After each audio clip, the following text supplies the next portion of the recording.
Welcome back. On this lesson for Module 3, we are going to be talking about the supplies that we put into all of our properties. Sam's going to share both the list of supplies that we put into properties and also the furniture lists that we have for the properties, which includes the beds, dressers, everything that we have as a just kind of a quick go-to to just look at and be aware of and price points of these items as they go. As I mentioned before, you hire an interior designer. So even if you don't need to utilize this list yourself, it's good to have so you're aware what these people should be doing at the property, just in general overall. So without further ado, Sam, go ahead and take it away and we'll start talking about all these items. Yep. So I'm going to share my screen here, but basically what it is it'll be provided in the links at the bottom of the module, a list of all of our furnishing and supplies. So here we go. Yep. Okay. So we have links to common online purchases that on Amazon mostly. Some of it's Wayfair, but so if you want to purchase anything, I'll go through what I consider supplies. You can try to get your interior designer to buy as much of this as possible.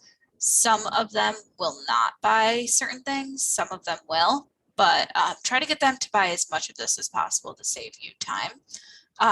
What I consider supplies, I would say here, let's just go through, I would say coffee. Deciding if you want to provide coffee and tea. I would say if you have a coffee pot, which you should provide coffee and tea. I think decaf coffee is a nice touch as well. Salt and pepper, that's a basic that we supply because you buy it once and it's there for a really long time. People don't go through salt and pepper too crazy. It's very inexpensive and it's just like a nice thing to have for people who are cooking. Cooking spray as well. We will usually do like a Pam or like a olive oil spray. I would say that it's not necessary, but again, something that you can supply. Sugar, and we do coffee creamers, the kind that don't have to be refrigerated, like the little ones that you'll find at like a car dealership or like the places like a bank where they supply coffee as well. So just like the little pods of creamer. They last for 3 months approximately unrefrigerated. So usually we go through them pretty good. I would say that those two are things that I would supply because it's just an inconvenience for someone, especially if for some reason they don't have a car. Like if they flew in and took an Uber to you and they want coffee, it's kind of an inconvenience that you would supply coffee with no sugar or cream. So something that I would definitely supply. Dishwasher detergent, as well as dish soap. If you have a dishwasher, supply the detergent. If you do have, I would also supply dish soap regardless, and sponges.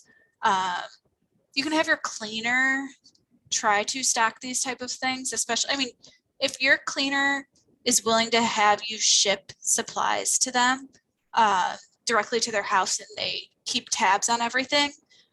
So we have it set up a couple of different ways with different cleaners. To give examples, one of our cleaners has several of our cleaners actually, they have a supply room at the property.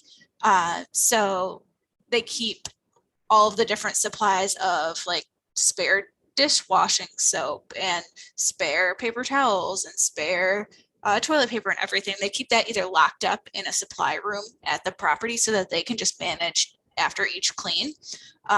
Or some of our cleaners bring supplies with them. I think that typically you'll find that they'll want to store them at the property and you can designate a closet to lock for that. But if you can have the cleaner primarily ship it to them and they bring it into the property, that way it's not getting delivered when there's a guest. Just so the guest isn't like, hey, there's this big box of supplies here and they have to deal with it. Or, if they won't let you ship it to them, if you ship it to the property, I would say try to aim for days when it's going to be cleaned. You're not going to be perfect, but that's what I would recommend. Going back through supplies, hand soap is a supply, aluminum foil, saran wrap. What's the other one? parchment paper. Those are things that you don't need to supply them, but again, they'll last forever and they're inexpensive. So I typically will. Paper towels is a must. Napkins, I would say, not a must if you're doing paper towels, but you can provide them. Let's see what else. All-purpose cleaner and wipes, I think, are things that we typically will supply at the property.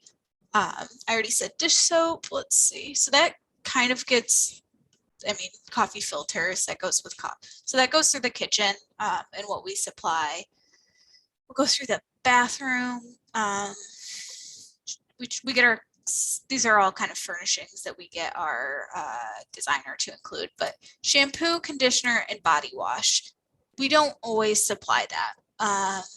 We have done that in the past. We haven't done it in the past, right? I think it's personal preference and how much you trust your cleaner, because I'll go through at the end kind of how we manage these supplies with our cleaner, but it can be a hassle. It can be okay. It depends on, you know, your cleaner's level of communication and whether or not you feel like it's a need. It's not always a need at a property though, by any means. No, I want to interject here real quick. When you interview your cleaners, I would recommend having these things kind of written down on a notepad in your notes as you interview the cleaners, and ask them, hey, this is what I need to supply my property. Can you help me accommodate that? And then just ask what they're like, just wait for the response. And if they can or they can't, and then it's up to you if you really want to go through that process. Again, we've, as Sam mentioned, we've had guests request these types of things before at properties we didn't supply them at because certain properties we've had bad experiences with. So we went with a majority vote on those properties. And we have other properties where we do supply it and we don't have any complaints whatsoever. So again, we just kind of watch the property itself and dictate as we go and either adjust like by adding or taking away, depending on what outcome happens. So. Yep. I mean, the stuff, toilet cleaner, trash bags, tissues, Q-tips, cotton balls. Those are all kind of inexpensive things that I would say you buy and they last forever. Toothbrushes, you don't have to include. We will buy like an inexpensive on Amazon bulk, and then we'll leave them there and they last a good long time. They're not super used, but I mean, if you want to provide them, it's a nice touch. It looks nice on the sink. You can have your cleaner set out one or two. We have them individually wrapped. Hand sanitizer, air freshener, toothpaste. I mean, you can buy the little toothpaste again. Don't have to supply. One thing I will say, and this goes for everything that we talk about here, on Airbnb, make sure your amenities match what you are supplying. So if you make a change, make sure it matches, right? So if you decide you're no longer supplying toothbrushes, just doesn't work for you, or shampoo, make sure you're making that change, because one of the biggest things that guests complain about or are able to get refunds for, those type of things, is listings not matching what actually is at the property. Also, when Airbnb updates their amenities or makes changes, they can accidentally carry from one thing to the other, and then all of a sudden you never marked that you had something, but it's marked. So that's happened to us a couple of different times where, you know, we might have marked that we had, I don't know, like a grill or what's it called, a spatula or something like that, or tongs, and then they change the way they have the listing of the amenities, and now all of a sudden we have a grill marked and we don't have a grill. So I would say going through and checking your amenities and just making sure they're accurate, like once a week or once every other week. Super important to have accurate amenities, because that's going to be a big complaint. We recently had, it's marked new, so they just added blenders, but somehow we have one even though we never marked we did. So we just communicate with the guests that, you know, that was accidentally marked, and, you know, we apologize, but we don't have that. Let me know if there's something we can do for you, basically. But it does happen fairly frequently that Airbnb will make updates and things can be marked accidentally. So let's just go through here. I think I finished here. Is there anything else on here that's really a supply? Yeah, okay.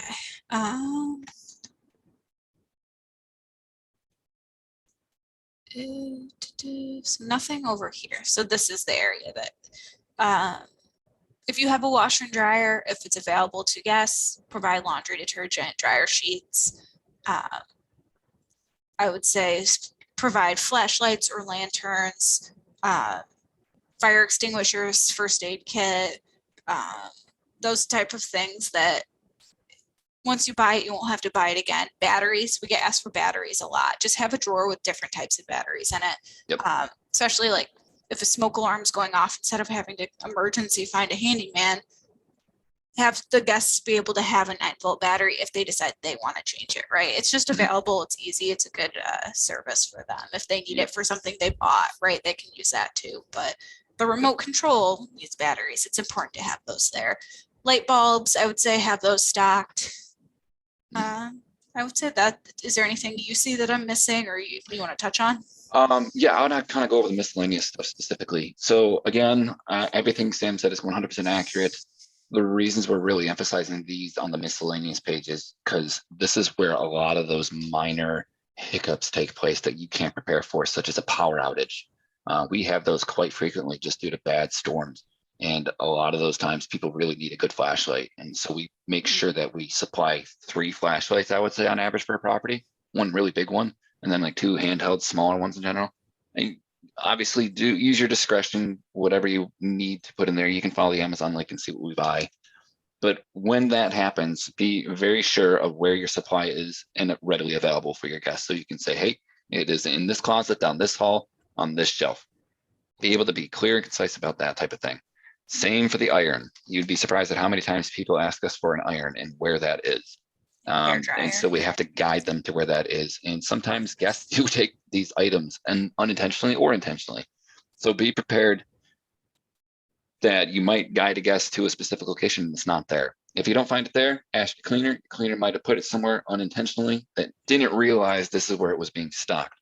Again, batteries as well. Stock AAAs, AA's, and 9 volts without question. Have spares. It's easy to buy in bulk. It's an upfront fee at first, but once you get those, they're there for a very long time. And have your cleaner go through the supplies here and make sure that she's counting within a certain amount that you have on hand at all times. Pack and plays, I want to go over as well. We have a pack and play on all of our properties that we're able to put one into because a lot of families like to travel with infants. And our avatar guest usually has a toddler or a baby that comes with the family, typically. It's not always. But paying $40, paying $50, paying $60 for a pack and play is going to increase your overall reach of options when it comes to guest avatars. It's vital. We worked with people that refused to include pack and plays because they were afraid of the liability when it comes to having a toddler or potentially the toddler or the baby getting hurt. So they didn't want to market to that level of avatar, that guest, I would say. But if you have the stomach for it, we have had 0 issues to date, and it really does increase your opportunity to capture more bookings and increase your general revenue overall. Light bulbs are huge. A vacuum is huge. Make sure you have a working vacuum, at least one on the property. Your cleaners might bring their own, they might use their own. But if you have one for the guest to use as needed in case the cleaners miss something or the guest has an accidental spill, it's there for their use. It's huge. Spend the money, put it into the property. It's really important. If you have an office, use a printer. I would include a printer. We don't really ever supply that, just not our guest avatar. I never actually saw that on there till now, but it is a really good amenity to include. And that's also a differentiator if you want to go for that level of avatar guests, truthfully. So consider that. If you're able to provide an office space, a desk, Ethernet cable or really, really, really fast Wi-Fi with a printer, people are going to come flocking to your property because they can work from home comfortably and conveniently. Very huge. Also, step ladder, very important, as well as a first aid kit. I'd say if you put all those things in place, you should be pretty much good to rock and roll for the generalized categories of amenities and supplies that we put into our properties. Again, this is the generalized overview of what we provide. You can add or take out whatever you feel that you want to take out or add. The better, and the more you add and include, the better you're going to have for guest response. It just comes with more supply tracking and more overall operations, just to be aware.